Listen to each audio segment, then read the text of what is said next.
Bismillahirrahmanirrahim. Assalamu alaikum. In this lesson, we'll be analyzing the poem From Fears of Solitude by Samuel Taylor Coleridge. Fears of Solitude is actually a long poem written by Samuel Taylor Coleridge, and this is a part of this poem which is a part in our syllabus. That's why it's known as From Fears of Solitude. This is not the complete Fears of Solitude, the poem by Samuel Taylor Coleridge, but it is an excerpt, it's a part from Fears of Solitude. Thankless too for peace, peace long preserved by fleets and perilous seas. Secure from actual warfare, we have loved to swell the war whoop, passionate for war.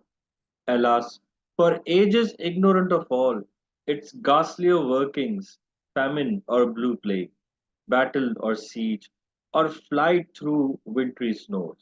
We, this whole people, have been clamorous for war and bloodshed, animating sports, the which we pay for, as a thing to talk of spectators and not combatants. No guess. Okay.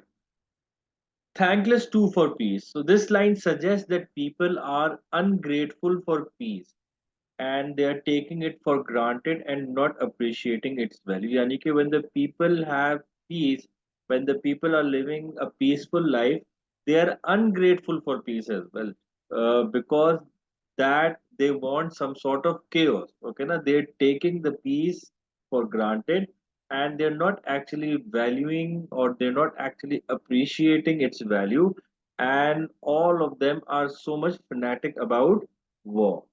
Peace long preserved by fleets and perilous.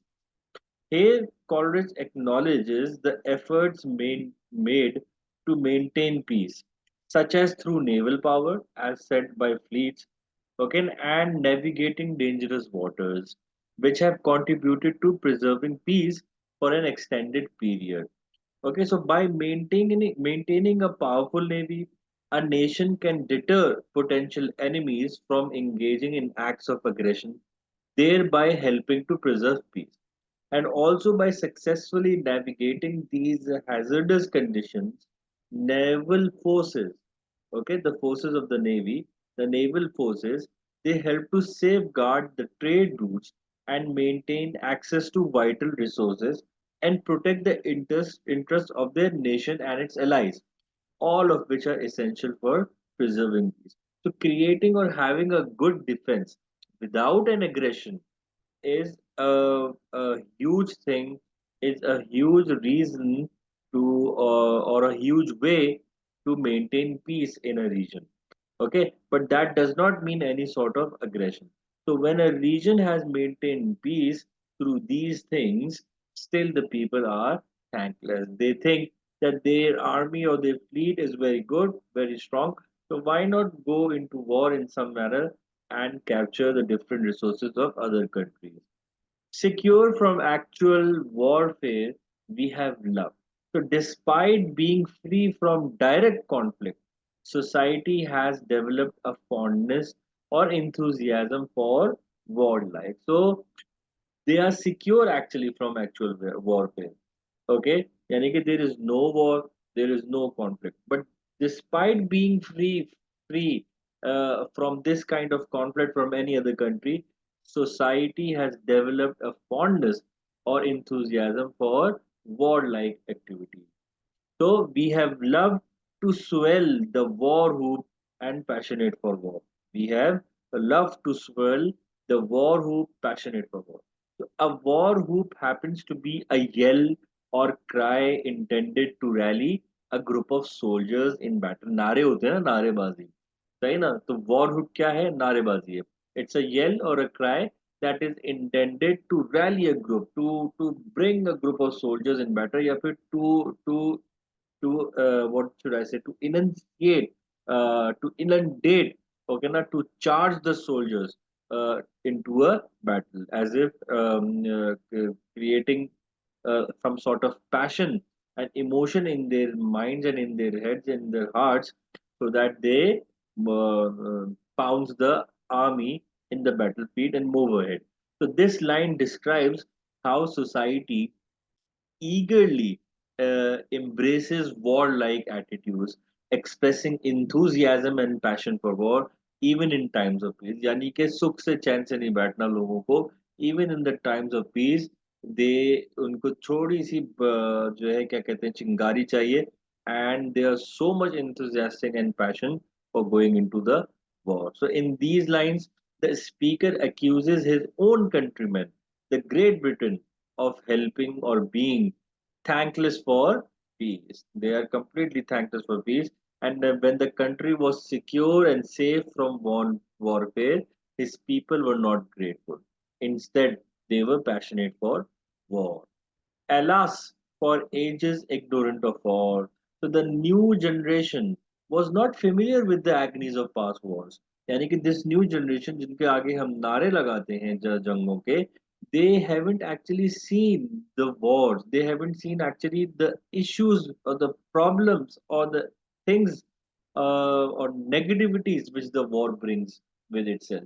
So for ages ignorant of war, this new generation has not been familiar with the agonies, with the pains of past wars. Therefore, Coleridge over here expresses regret for humanity's historical ignorance regarding the true horrors and consequences of war. He believes that the people who are so much passionate about war, they are actually historically ignorant. They're ignorant about their history, about the history of the world, and about the history of the different wars, that what kind of terrific and terrible horrors the war brought with itself. कौन से horrors इसकी examples इधर भी दी हुई है. It's घासलियर workings. कौन सी घासलियर?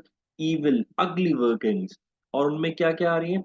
famine or blue plague, battle or siege, or flight through wintry snows.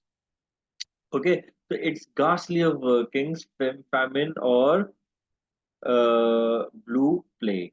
Okay, the poet lists the grim aspects of war over here, yani ki how ugly the war can be, including uh, famine. Yani कि if there is going to be a war, it would bring with itself famine.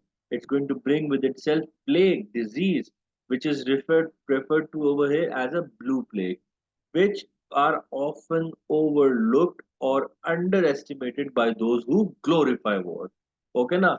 So, the people who are unaware of these ghastlier workings of the war, they in a way overlook all these things, and then they underestimate the war and the consequences of war. Why? Because they glorify the war. And why are they glorifying the war? Because they are unknown or ignorant. It's not unknown. Yani कि it's not unaware. They're not unaware actually, but they're ignorant. There is a huge difference. They know, but they do not want to see. They know the past, but they do not want to think about the past. They know the consequences of numerous wars, but they do not want to think about those consequences. Battle or siege or flight through wintry snows. So Coleridge continues to count the various brutal realities of war. Okay, such as कौन सी हो गई?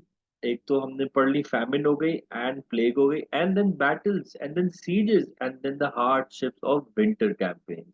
Wintry snows भी तो होते हैं. Okay ना? The hardships of winter campaigns. We, this whole people, have been clamorous. Okay na, for war and bloodshed and emitting sports. So we, this whole people, all of us have been clamorous. Okay na, they have been very much noisy about war and bloodshed. यानी कि they have been क्या कहते हैं very noisy and very much demanding. Okay, about war. So the entire society, including himself, we कह रहा है ये, and whole people कह रहा है, all the people.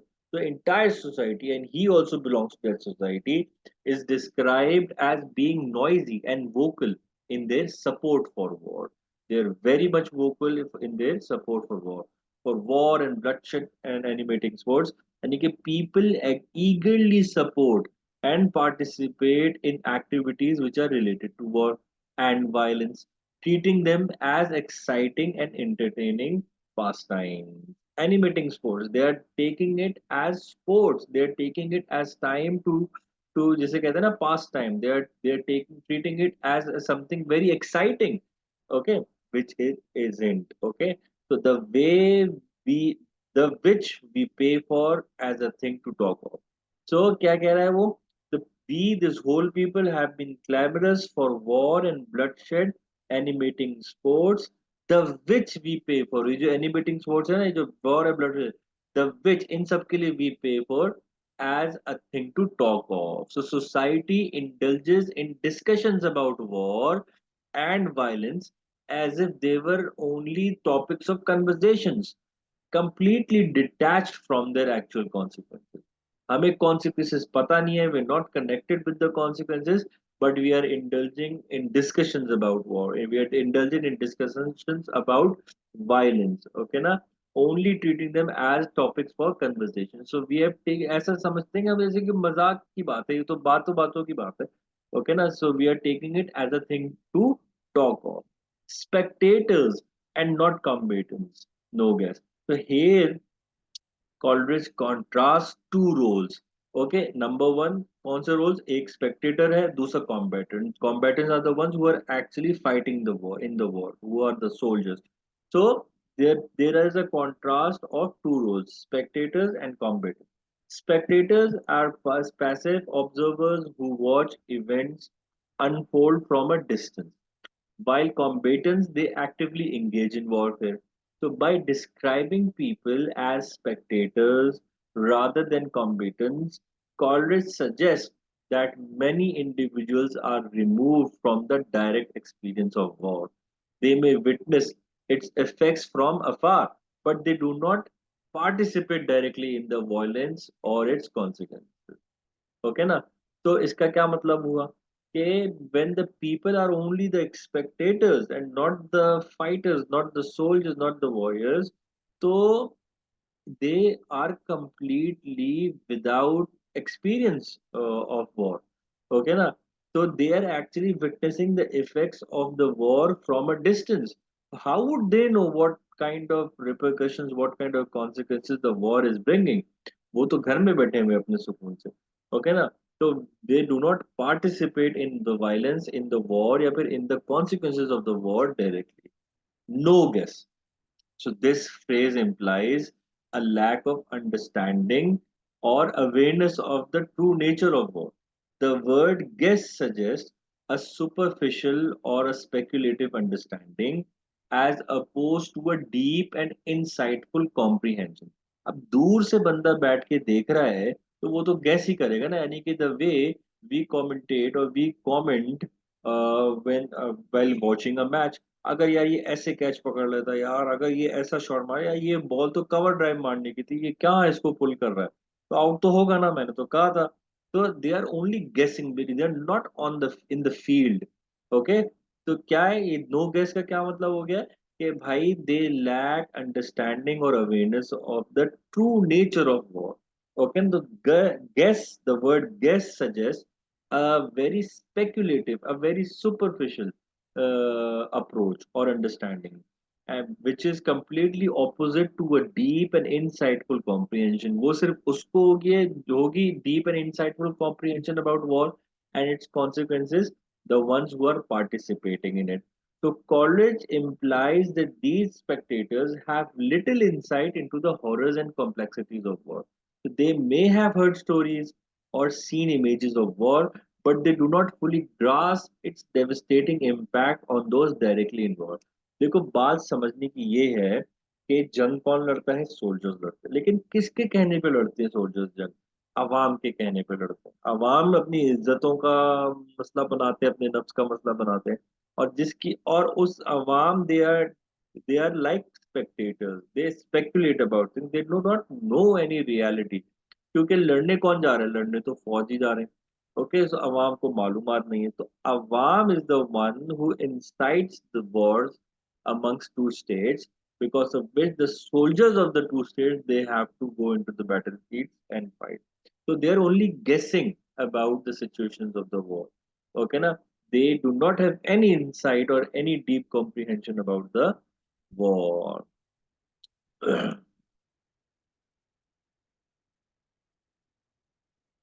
Okay.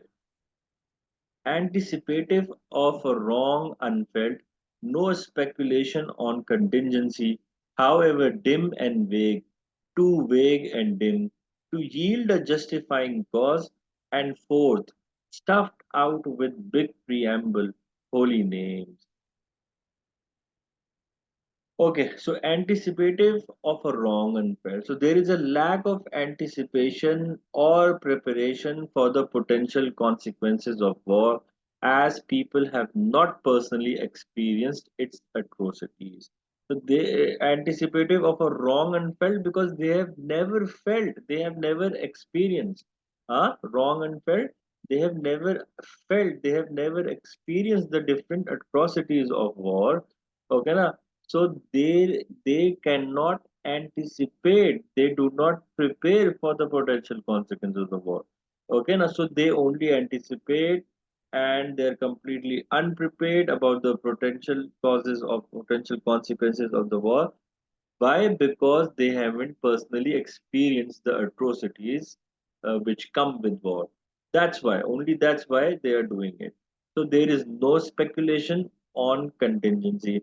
अच्छा एक तो ये हो गया कि भाई they are not prepared okay ना and then there isn't any contingency plan भाई अगर ऐसा हो गया अगर हम हार गए जंग में if number of soldiers of our army is dead if the other opposite side if that side starts invading into our regions फिर क्या होगा ओके ना इन सारी चीजों को सोचे बगैर जो है जंग के अंदर लोग जाते हैं so there is no speculation on contingency. Society fails to consider the potential outcomes or uncertainties of war. They prefer to ignore them. And when they ignore the outcomes of the war, when they do not have any B plan, when they do not have any contingency plan, so zahir si baat hai, they actually they are very much passionate about war because they are completely unaware of these things. However, However, dim and vague, too vague and dim. So, dim and vague, these words suggest that there may be concerns or doubts about war, okay, na? Or ambiguities about war, but they are not clearly defined or well understood. Okay, na? There might be some concerns or doubts about war, but they're not those doubts and those concerns are not clearly defined or well understood. So, this could refer to vague feelings of unease or vague feelings of apprehension about the consequences of war without a clear understanding of what those consequences might entail. Okay ना तो however dim and वेग जितने however dim and वेग जितने भी dim and वेग होंगे okay ना यानी कि जो कंसर्न्स हैं एंड डाउट्स अबाउट वॉर हैं वो जितने भी अनडिफाइंड होंगे जितने भी लेस अंडरस्टूड होंगे और और उसके बावजूद ही वो फिर जंग में जाएंगे जाहिर सी बात है क्योंकि इनको क्लियरली डिफाइंड ही नहीं है ये चीजें ओके ना so this is referring to vague feelings of unease और एप्रीहेंशन अबाउट द कॉन्सिक्वेंस उनको पता ही नहीं है कि किस किस्म की अनईजीनेस आएगी कॉन्सिक्वेंसेस के फॉर्म वॉर के so there is complete ambiguity and complete vagueness about the feelings of uneasiness. उनको पता ही नहीं वो feelings uneasiness okay na because they do not have any clear understanding about the consequences of the war फिर क्या कह रहे हैं too vague and dim so Coleridge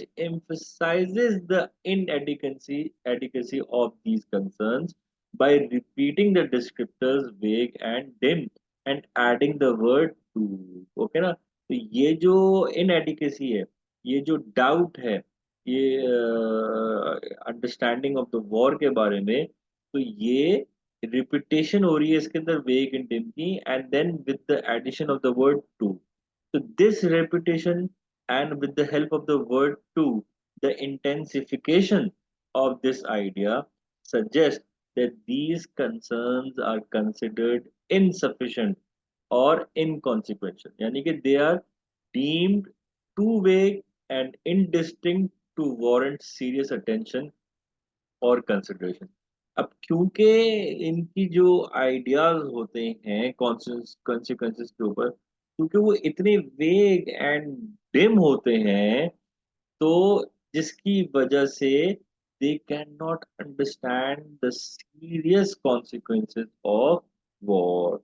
They do not seriously attend to the outcomes of the war. They do not seriously consider the outcomes of the war. Okay. और फिर क्या करते हैं? To yield a justifying cause, and fourth, stuffed out with big preamble, holy name. To yield a justifying cause.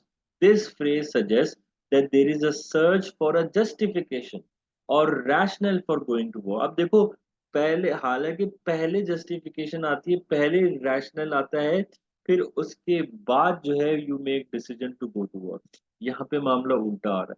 They have already decided to go to war. They only need some sort of justification. When they're looking for a justification, and they have already decided, so then it is for sure that they might easily get any sort of justification.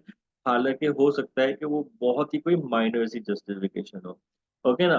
तो this phrase suggests that there is a search for justification or rationale for going to war. यानी कि they've already decided to go to war, now they're only looking for a rationale for going to war. So it implies that the society seeks reasons or excuses to support military action, even if those reasons are not entirely justified or valid. So the word yield, to yield a justifying cause, the word yield indicates an attempt to produce or provide such a cause. They yield, yani ke they are attempting to provide, they are producing such a cause. And fourth, yani the term fourth here signifies a continuation or progression. Okay na? To yield a justifying cause and fourth और लगे रहते हैं. Okay ना? So despite the lack of a clear and valid justification for war, society moves forth, or proceeds with military action. Okay na? The society continues or progresses. Okay.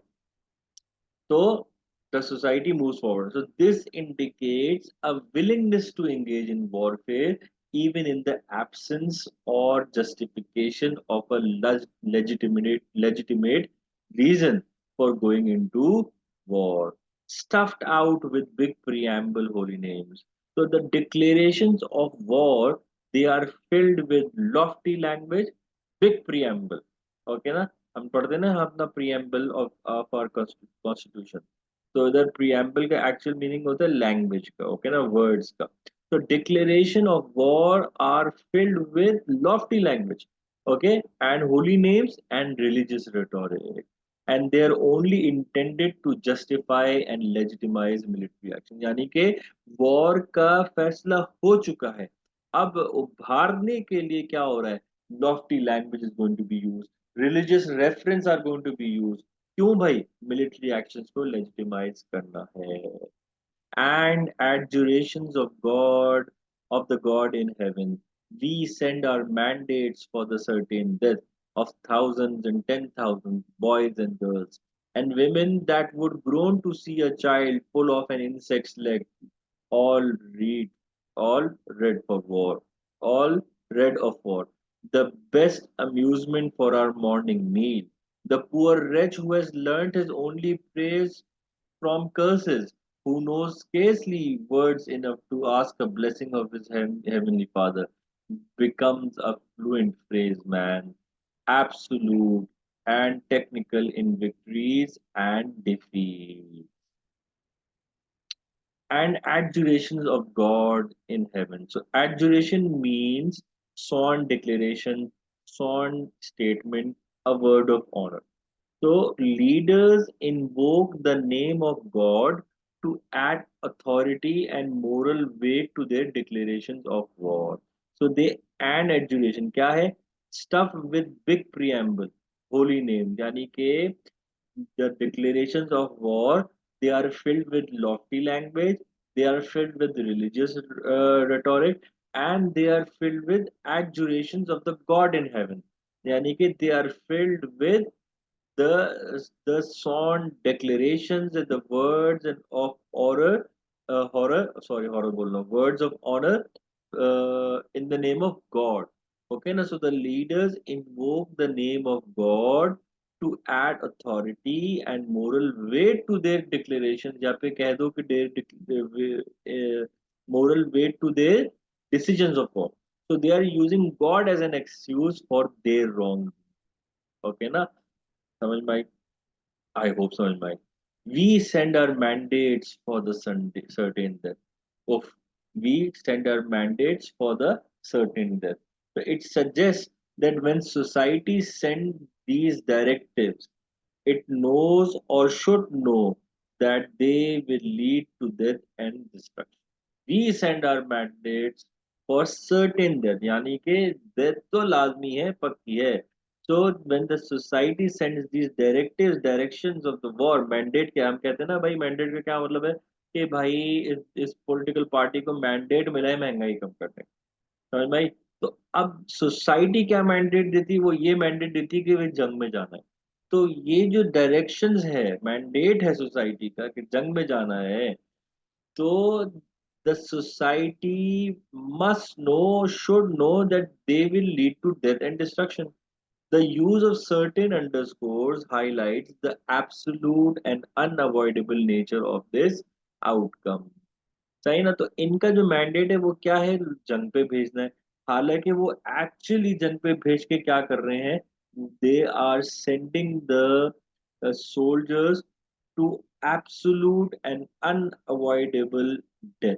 Okay ना, so in summary, this line conveys the idea that society, through its actions and decisions, they directly contribute to the loss of life in war. Society खुद तो जा नहीं रही होती, लेकिन वो mandate दे देती है. लेकिन अपने इस एक्शन के थ्रू वो क्या कर रही है, through this action of theirs, through this decision of theirs, they are directly contributing to the death that is going to come in war of thousands and 10,000s boys and girls. Death किसकी हो रही है, हजार, 10,000 boys and girls की death हो रही है. So this line emphasizes the tragic reality that war leads to, the deaths of countless individuals, including young men and women. They must understand कि उन्होंने जो mandate दिया है war का, that is going to lead to thousands and 10,000s of deaths of boys and girls and women that would groan to see a child full of an insect's leg, all read of war. Okay ना, all read of war. क्या मतलब है इसका भाई, बड़ा simple सा मतलब है इसका. क्या, and women that would groan to see a child full of an insect leg, all read of war. अब हो क्या रहा है कि even the women, those women who cry, who groan to see a child pulling off an insect leg, यानी कि ऐसी औरतें who even groan and cry to see a child killing an insect, they are also ready for war, या फिर they are also going into the war, या फिर becoming a part of the war. Okay ना, so even women who typically show compassion and care, they become accustomed to the violence of war and its consequences. Even the woman who typically would groan to see a child full of an insect's wing or legs or limbs, they are sent into a gruesome and terrible war. यानी कि वो आते जिनसे बच्चों को insects मारते भी नहीं देखा जा सकता, उन औरतों तक को जो है वॉर के अंदर घसीट दिया जाता है. The best amusement for our morning meal. हाँ, वॉर क्या है भाई, भाई ताकि एक्साइटमेंट हो, सुबह उठे, सुबह उठ के पता तो चले यार कि कितने बंदे हमने उनके मार दिए, मामला कहाँ तक पहुंचा है, मजा आए. सुबह उठे, नाश्ते के अंदर जो है हम अखबार पढ़े, अखबार के अंदर तस्वीरें आए, पता तो चले कितना मजा आया यार, वॉर के अंदर कहाँ चल रही है, वॉर किधर चल रही है, कितने कहाँ तक पहुंच गई है. जैसे कि मैच का स्कोर हमें पता चलना एक अम्यूजमेंट होती है। तो this is the best amusement for our morning meal. सुबह के नाश्ता में हमारे सामने अखबार हो क्रिस्पी से, जिसके अंदर खबरें हो भाई, हमने जो है आज इतने लोगों को मार दिया, हमने फलाना इलाका जो है वो कब्जे में कर लिया है। तो war has become a topic of casual conversation and entertainment during everyday activities like meals. So this, of course, refers to the reading of the newspaper in the morning and finding entertainment out of the bloody news that comes with times of war. The poor wretch who has learnt his only praise from curses, who knows scarcely words enough to ask a blessing of his heavenly Father, becomes a fluent phraseman, absolute and technical in victories and defeats. सही है। तो the poor rich who has learned his only faith, यानी कि he describes the young man as a victim, यानी कि Coleridge जो है he describes the young man as a victim of the country's government calls to war. Okay ना। ये जो poor reach है ना, वो बेचारा रेच क्यों है, वो विक्टिम है, बेचारा है, वो बेचारा है, वो बेचारा विक्टिम है किसका? Because the government of the country has actually forced that बेचारा young man, the victim young man, into the war. And he calls him who goes out into a war, the College साहब हैं, he's calling that poor chap, poor young person who's going into a war, a poor wretch. Okay na? Or why is he a poor wretch? Who is hardly old enough to learn how to pray. वो तो बेचारा इतना जवान young है कि उसने तो he hasn't even learned to pray. यानी कि अभी समझो मुसलमानों के अंदर देखा जाए कि अभी ऐसे बच्चे को भेज दे जिसने अभी जो है कलमा पढ़ना नहीं सीखा है, अरम शरीफ पढ़ना नहीं सीखी है। सही है। तो he calls him who goes into a war a poor reach. क्यों है वो पुअर रेच, वो बेचारा क्यों है, वो मासूम क्यों है, वो विक्टिम क्यों है? Because who he has hardly learned how to pray, यानी कि he is hardly old enough, अभी इतना बड़ा ही नहीं हुआ है, वो इतना जवान ही नहीं हुआ दैट कि वो कुछ प्रे करना सीखता। From curses who knows scarcely words enough. So these individuals who may be uneducated or disadvantaged, they have learned to pray through curses. उनके पहली चीज वो क्या लर्न करते हैं, बजाय इसके कि वो प्रेयर्स लर्न करते, वो जंगों में जाके क्या सीखते हैं, वो कर्सेस सीखते हैं। ओके ना। So they have learn to pray through curses and they have limited vocabulary for seeking blessings. Okay, so the poor wretch who has learned his only praise from curses. Okay, na, he has learned to pray through curses. Yani कि he has learned his basic language through curses. Okay, who knows scarcely words enough. उसने अभी इतना सीखा ही नहीं, उसको education का time ही नहीं मिला। Okay ना। So this phrase suggests that these individuals who are described as knowing scarcely words enough, they have learned their prayers or expressions of frustration primarily through curses. So instead of learning praise or blessings, हुआ क्या है? That they have been exposed to a situation in which they are going to be cursing or swearing with situation because of the war. To ask a blessing of his heavenly Father becomes a fluent phraseman absolute. So, despite their limited understanding or practice of religion, they still appeal to God for blessing. Okay ना?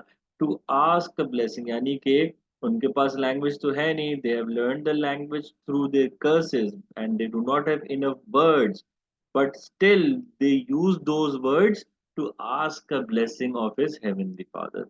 So, despite their limited understanding, despite their little time, क्या कहते हैं, investment in the practicing of religion, they still appeal to the God for blessing. And then what happens becomes a fluid phraseman absolute. Phraseman is a person who coins or uses clever phrases. Yani ke who invents new phrases, who coins yani ke who invents new phrases, new words and use clever phrases. So through exposure to war and its glorification, even those with limited education, they become proficient at using sophisticated language to discuss victories and defeats. War ये कर दी थी उनके साथ. And technical in victories and defeats. So people become knowledgeable about the technical aspects of war, including strategies, tactics, and outcomes. Okay, now so these people they become fluent phrasemen and absolute and technical in victories and defeats. Yani they become knowledgeable about the technical aspects of war, about the strategies and tactics and the outcomes of the war. And all are dainty terms for fratricide, and all are dainty terms for fratricide, terms which we trundle smoothly over our tongues like mere abstractions, empty sounds to which we join no feeling and attach no form, as if the soldier died without a wound. Okay, and all are dainty terms for fratricide. Dainty means delicately small and pretty.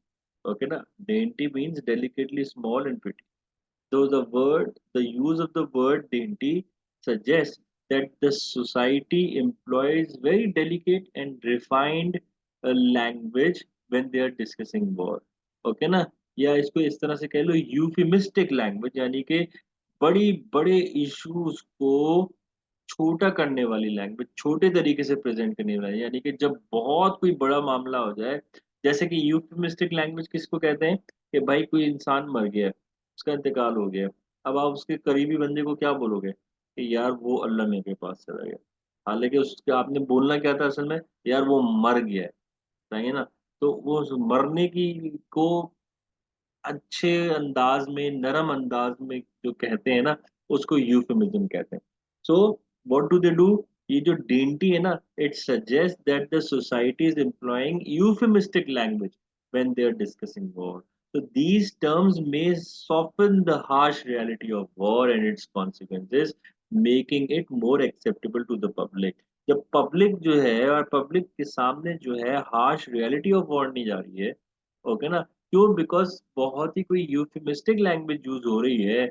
उस war के बारे में और उस consequences के बारे में then how would the public know the harsh reality and the harsh and terrible consequences of the war so when they are not aware of the harsh realities and consequences of the war so the war becomes more acceptable to them and then the term fratricide refers to the act of killing one's own brothers fratricide किसे कहते हैं the act of killing one's own brother.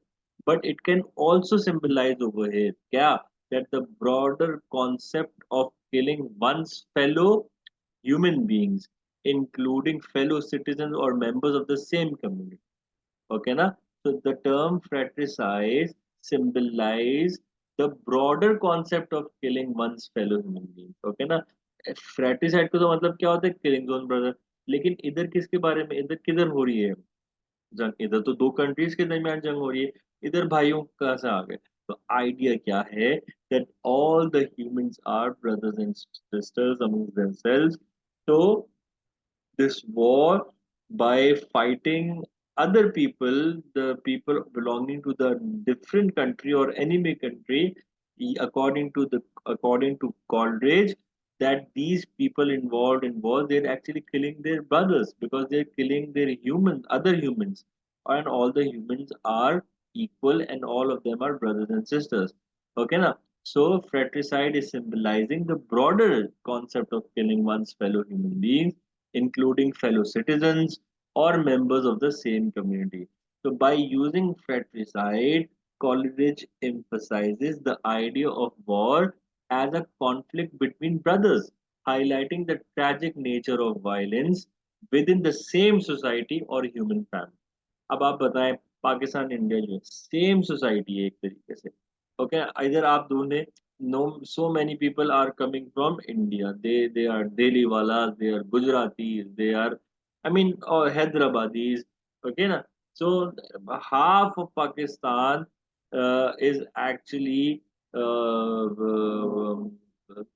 basically they belong to India so एक तरीके से society is the same the community is the same Okay, so this conflict between them is going to be a conflict between brothers, क्योंकि आप 70 साल पहले चले जाएं, they were all brothers.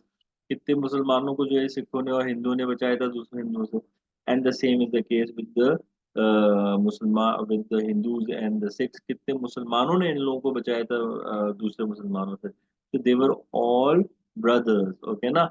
So it is highlighting the tragic nature of violence कि जब war आती है तो we forget कि भाई सामने वाला भी हमारी सोसाइटी के, हमारी कम्युनिटी के, हमारा भाई है. Why are we killing, even if society के ना हो तो ह्यूमन तो है. तो why are we busy in such kind of a violent conflict जिसकी वजह से we need to kill our human brothers. So by employing delicate terms to describe acts of violence, society may avoid confronting the full extent of the tragedy and the devastation which can be caused by war. Okay, so terms which we trundle smoothly over our tongues like mere abstractions, empty sounds to which we join no feeling and attach no form, as if the soldier died without a wound. Okay, so the terms which we trundle smoothly over our tongues. अभी क्या बोला था that we are using delicate terms to highlight the huge terrible consequences of the war. तो जब public को पता ही नहीं चल रहा है what are the harsh realities of the war, तो फिर तो वही होगा ना जो हो रहा है. Also, the terms which we trundle smoothly over terms, यानी कि people speak about war using these euphemistic terms effortlessly and without any hesitation, like mere abstractions, empty sounds to which we join no feeling and attach no form. Mere abstractions, यानी कि this phrase suggests that war-related terms and language, they are treated as abstract concepts and they are disconnected from their real world consequences or implications. Okay, now, and empty sounds. Coleridge portrays war related terms as empty or hollow sounds. यानी कि they lack substance, they lack meaning. यानी कि war related terms are all empty, are all hollow, they are without any substance or meaning. So this implies that despite being spoken or heard, these words do not carry any significant weight or impact, and we join no feeling and attach no form. We join no feeling. This line suggests a lack of emotional engagement or connection to the words used to describe war. Emotional connection in होता, we are using delicate terms to define the harsh realities of war. तो क्यों कर रहे हैं? Because we do not feel कि हो क्या रहा है भाई सामने जंग के अंदर, लोग कितना मर रहे हैं, खून कितना बह रहा है. So we have lack of emotional engagement or connection to the words that are used to describe war. So people do not experience or express genuine emotions such as empathy, sorrow, or compassion in response to war-related language. क्योंकि वो जो war-related language है, वो language ही कुछ दूसरी use हो जा रही है, and they are empty sounds, they are mere abstractions, okay ना, which are completely disconnected from their real world. So why would we join? Why would the public have any feelings or sympathies then? And then we attach no form. And the phrase attach no form implies that there is no tangible or concrete representation of these words. ये जो words हम use कर रहे हैं, इसका कोई actually in real form ही नहीं है, जितनी हम delicate terms use कर रहे हैं war को समझाने के लिए. In reality तो इससे बहुत बदतर है.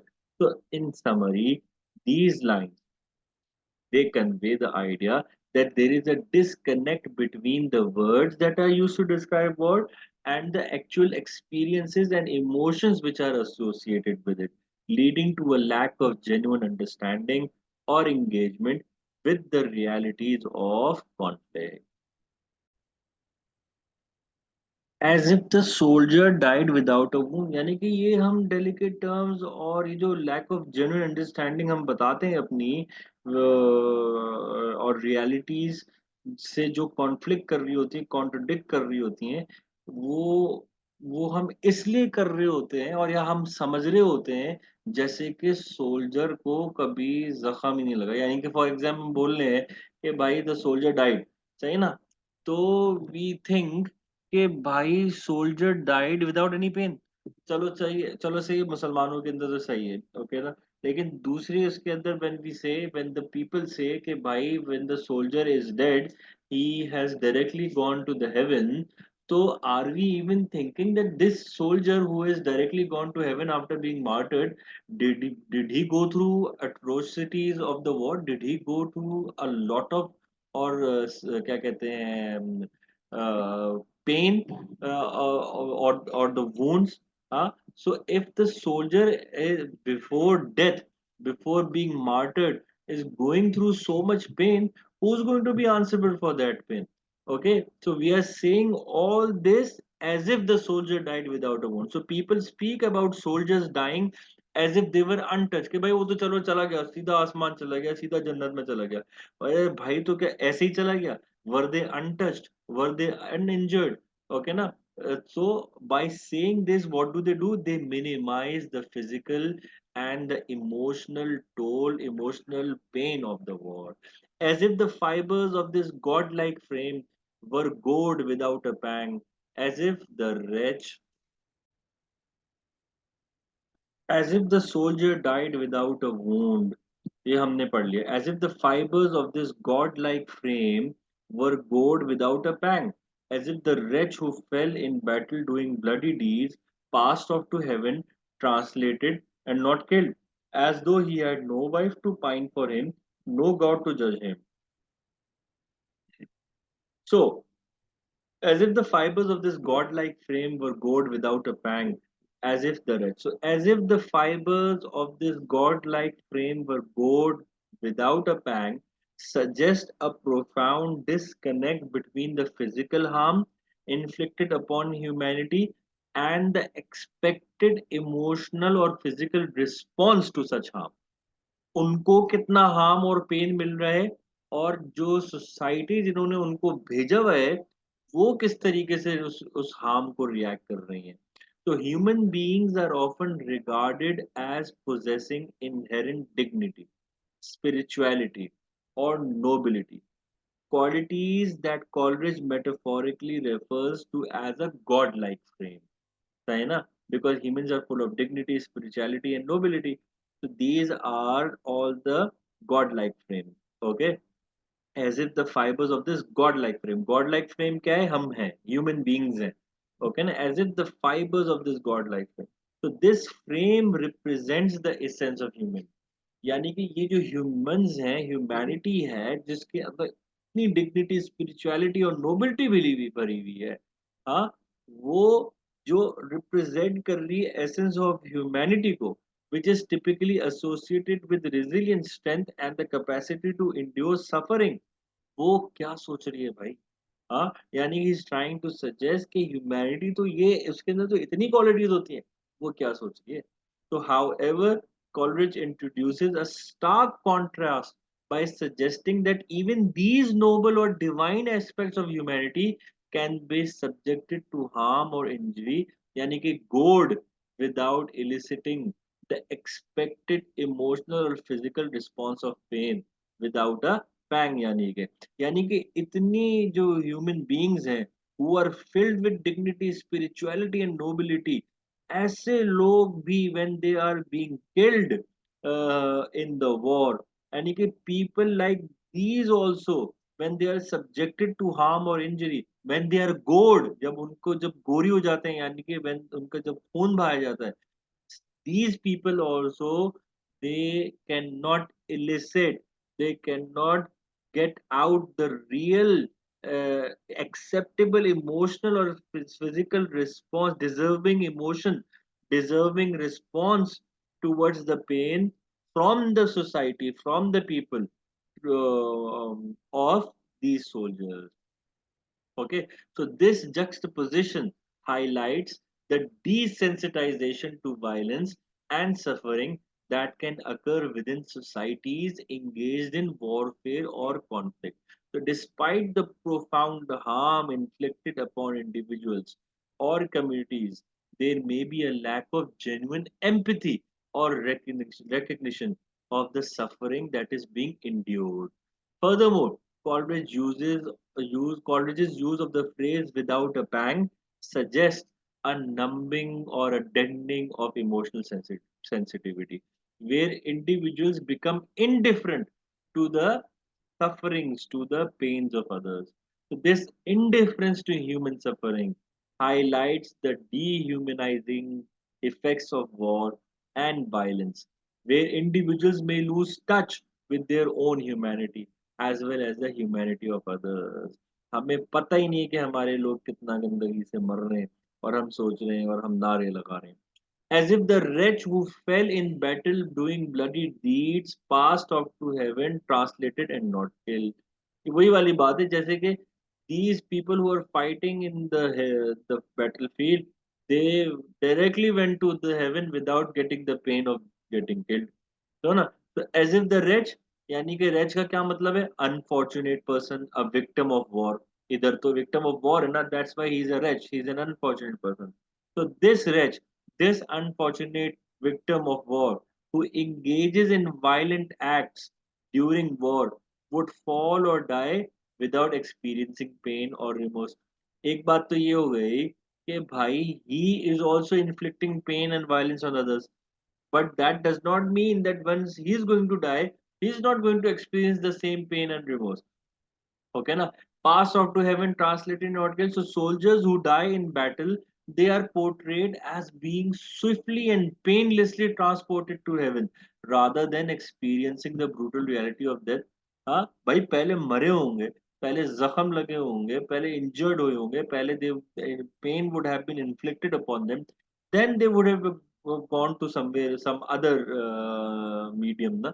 अभी तो क्या है, अभी तो they are going through the pain, so nobody is thinking about that pain, nobody is thinking about the pain that person is causing to the other human brothers and how much the pain this person is going before the death, as though he had no wife to pine for him. ये तो सबसे बड़ा मसला है. Pine means to yearn for someone. तो ये ऐसे ही मर गए, ऐसे ही जन्नत चले गए, as if उनके पीछे उनकी बीवी बच्चे नहीं है, who are going to pine for him, who are going to yearn for him. हाँ. Here Coleridge points out a very harsh reality which is sometimes not talked or even thought about when talking about war. It portrays as if the soldier who has been killed in the battlefield will immediately be transported to heaven and it would be the end of his story. यानी कि बस जन्नत चला गया, हाँ haven चले गया, अब उसकी स्टोरी खत्म हो गई. कैसे खत्म हो गई story? What about his wife? What about his family? The soldier is going to the heaven. सही है, वो तो सब तो चले गए जन्नत. सही ना, according to the people the soldier is going to the heaven alone, leaving his family behind in hell. हाँ उसकी जो फैमिली है उसकी जिंदगी तो हेल बन गई ना. वो क्या करेगी उस सोल्जर के बगैर, वो क्या करेगी उस मर्द के बगैर, वो कैसे जिएंगे? So wouldn't it be a very selfish thing for the soldier to do if in the name of the nation just go and get killed or kill others? उनकी भी फैमिली क्या होगी जो जिनकी फैमिलीज को वो जिन जिस दूसरे सोल्जर को वो मार रहा है. So the lives of the family members will be ruined completely. Nobody would worry about the family of the dead soldier when he himself didn't worry about them. Why, when he is dead, so what do you think? The others would come and take care of the family of that soldier. This soldier himself did not worry and care about his family. Why would the others do that? So the grief of widows and children, they are always ignored and they are always overlooked. Okay, as though he had no wife to pine for him, no God to judge him. Therefore, evil days are coming on us, O my countrymen. And what if all avenging providence, strong and retributive, should make us know the meaning of our words, force us to feel the desolation and the agony of our fears doing? No God to judge him, therefore evil days. So this line reflects a sense of moral accountability and divine justice. Okay, moral accountability and divine justice. The phrase no God to judge him suggests a lack of spiritual or moral consequences for one's actions.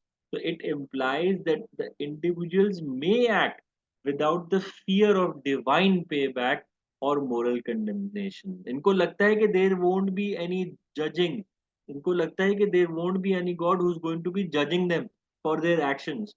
So the exclamation mark over here emphasizes the seriousness, the gravity of the situation, highlighting the absence of divine judgment and its implications. जितने भी actions कर रहे हैं, they think that there is not going to be any divine judgment, and they think that there is not going to be any repercussions for them. The exclamation mark emphasizes the gravity of the situation. Okay, so they must understand that gravity of the situation. The phrase, therefore, evil days are coming on us, oh my countrymen, it suggests a consequence or an outcome which is resulting from the absence of divine judgment. It implies that when individuals act without accountability, without regard for moral principles, without thinking that there is going to be judgment, तो क्या होगा?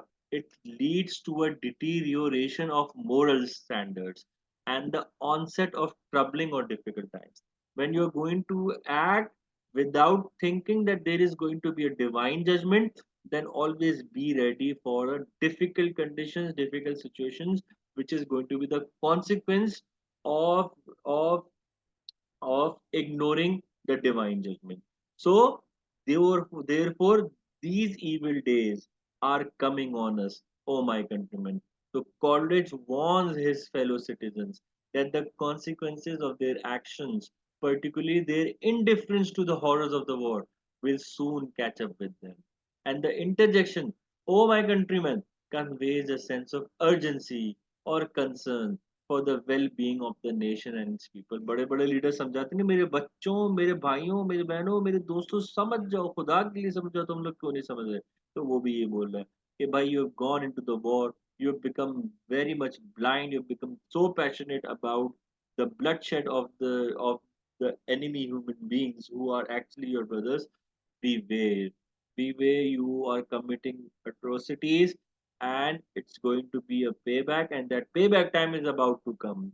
So together, these lines suggest that the absence of divine judgment and moral accountability will lead to negative consequences for society as a whole.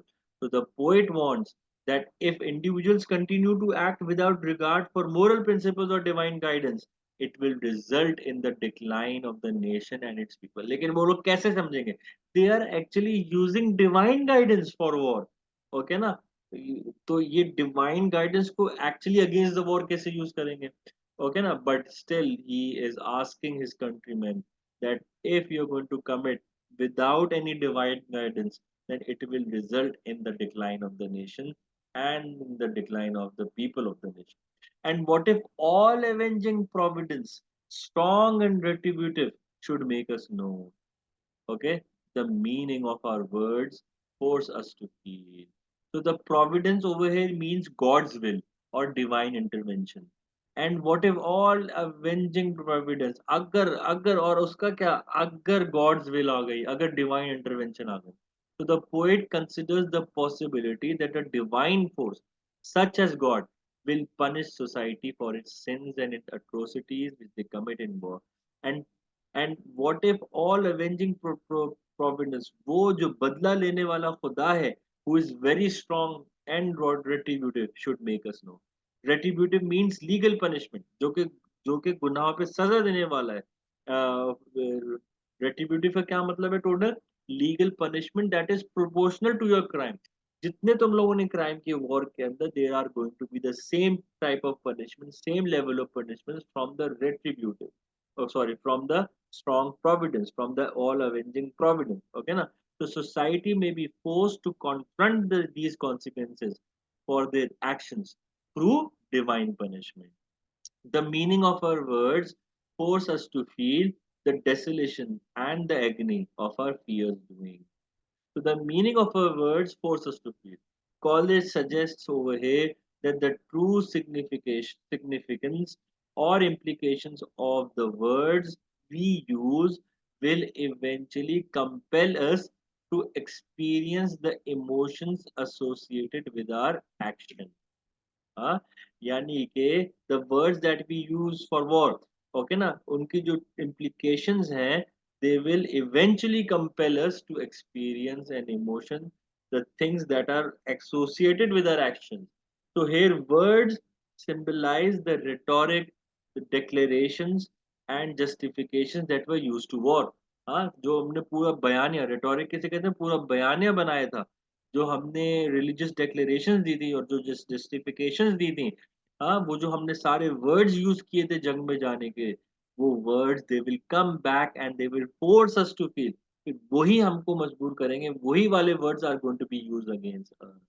Okay, na? So Coleridge implies that when society confronts the real consequences of its words, it will be compelled to feel the emotions such as guilt, sorrow, or remorse associated with the actions they represent. If your words they resulted in war, then these very words are going to bring a time of payback as well. The desolation and agony of our fears losing. So the desolation and the agony of our fierce doings, this line emphasizes the grim reality of war and the suffering it inflicts. Desolation refers to devastation, to destruction. It refers to ruin that is caused by war, while agony conveys the intense physical and emotional pain which is experienced by those who are affected by the war. So Coleridge questions whether society will be forced to confront and acknowledge the true extent of the suffering caused by its action. हाँ, क्या ऐसा वक्त आने वाला है that the society is going to that the society will be forced to face and acknowledge the extent of the suffering that was caused by the actions of the society.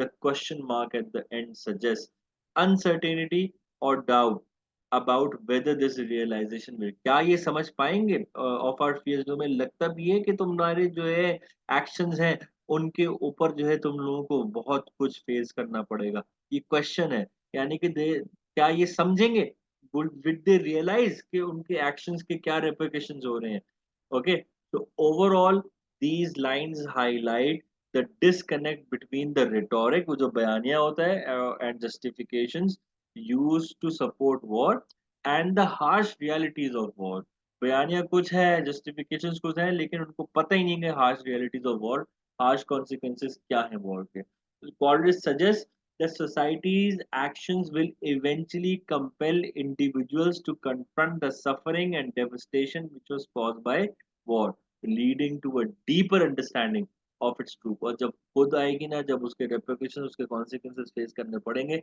तब you're going to understand the true cost of your words actually which actually led to a war.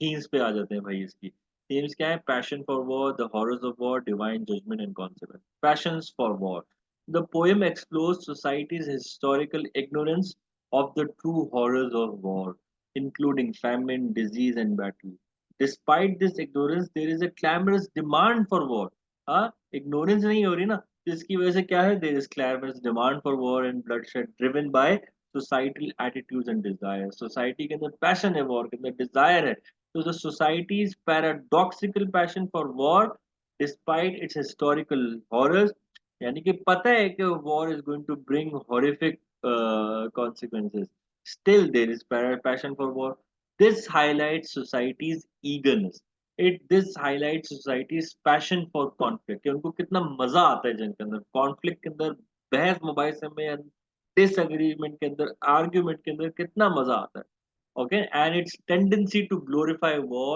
as a form of entertainment also इनको कितना मजा आता है war को glorify करने के अंदर और उसको as a form of entertainment लेने के अंदर सही है then the horrors of war second theme is the horrors of war throughout the passage there is a profound exploration of the devastating impact of war on both individuals and society as a whole from the casual acceptance of war as entertainment to the dehumanization of individuals.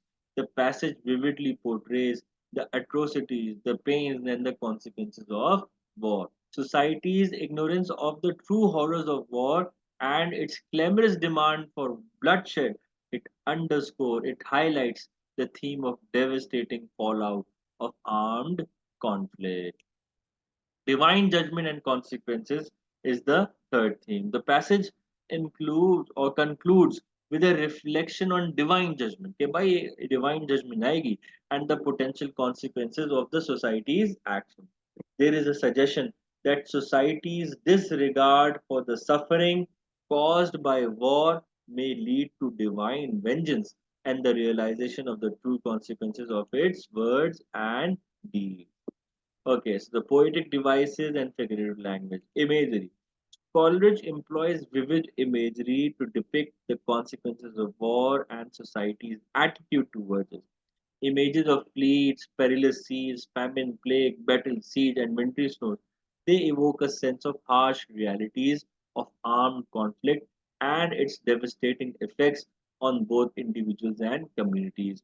In metaphor, the phrase peace, long preserved by fleets in perilous seas, employs metaphor to represent the efforts made to maintain peace through naval power and navigating dangerous waters. Okay ना, देखो ना, peace long preserved by fleets. Okay, fleets कैसे peace ला सकती हैं, लेकिन ये क्या है, metaphor है. Okay, so this metaphor emphasizes the challenges and sacrifices that are involved in preserving peace. And there is irony as well. Coleridge employs irony to critique society's paradoxical attitude towards war. Despite being secure from actual warfare, society is depicted as passionate for war. भाई society के अंदर peace है, security है, फिर भी you are passionate for war. You are eagerly clamoring for bloodshed and conflict. This irony highlights the irrationality, okay na, and the destructiveness of humanity's lust for violence. This highlights the ignorance of the humanity as well for the past consequences of different wars. Rhetorical questions. The use of rhetorical questions such as "and what if all avenging providence force us to feel" encourages reflection and introspection in the reader. ये उभार रहा है, it is forcing the readers to reflect upon their actions, to reflect upon their ideologies. These questions prompt the audience to consider the potential consequences of society's actions and the possibility of divine retribution for its moral failings. फिर क्या आता है, symbolism आ जाता है. Coleridge employees symbolism to represent broader themes and concepts. For example, the godlike frame. It symbolizes humanity's dignity, humanity's spirituality, while fratricide symbolizes tragic nature of violence within the community or human family. क्योंकि असल meaning तो उसका killing brother है ना, लेकिन it is symbolizing the nature of violence within the human family, within the community. Understood? Then there is repetition. Repetition of "as if." So this phrase is repeated several times throughout the passage, such as if the soldier died without a wound, as if the fibers of this gold-like frame were gold without a pang, and as if the wretch who fell in the battle doing bloody deeds. So the repetition of the phrase "as if" in the passage serves to emphasize a sense of disbelief regarding the scenarios being described. यानी कि तुम समझ रहे हो direct जन्नत में चला जाएगा, जैसे कि there won't be any pain, there won't be, जैसे कि there won't be any injury, okay ना, जैसे कि there won't be any blood, जैसे कि there won't be any pang. हाँ, यानी कि the disbelief of the people that they're going to go directly to the heaven, जैसे कि इनके साथ ये है ही नहीं मसाइल, वो they are not going to be facing those challenges and those difficulties and those things. So each time as if is repeated, it introduces a hypothetical situation or comparison that challenges the reader's understanding or expectation. Okay ना. Hypothesis में देखो भाई कि जैसे कि अगर वो मर भी गए तो क्या उसको पेन नहीं हुआ होगा, उसके बारे में क्या सोचा आप, है उसका खून नहीं बहा होगा, उसके बारे में क्या हुआ. हाइपोथेसिस है ना. जरा सोचो, तुम तो यहाँ बैठे हो अपने घर के अंदर, ड्राइंग रूम के अंदर, जो लोग वहां मर रहे हैं उनके बारे में हाइपोथेटिकली सोचो. अगर क्या वो मर रहे हैं तो क्या वो नहीं गुजर रहे होंगे इतने पेन से. With this we are going to move on to the form, meter and rhyme scheme. Form. The passage is written, यानी कि जो पैसेज लिया गया है पोइम में से, this passage is written in prose poetry, prose form है इसका. And it means that it does not adhere to any strict poetic form such as meter or rhyme scheme. Meter क्या है, since the passage is in form, prose form, it does not have a consistent meter like traditional poetic forms such as sonnets or ballads. Okay, prose form. However, Coleridge prose does contain rhythmic elements achieved through the use of repetition, parallelism, and other rhythmic devices.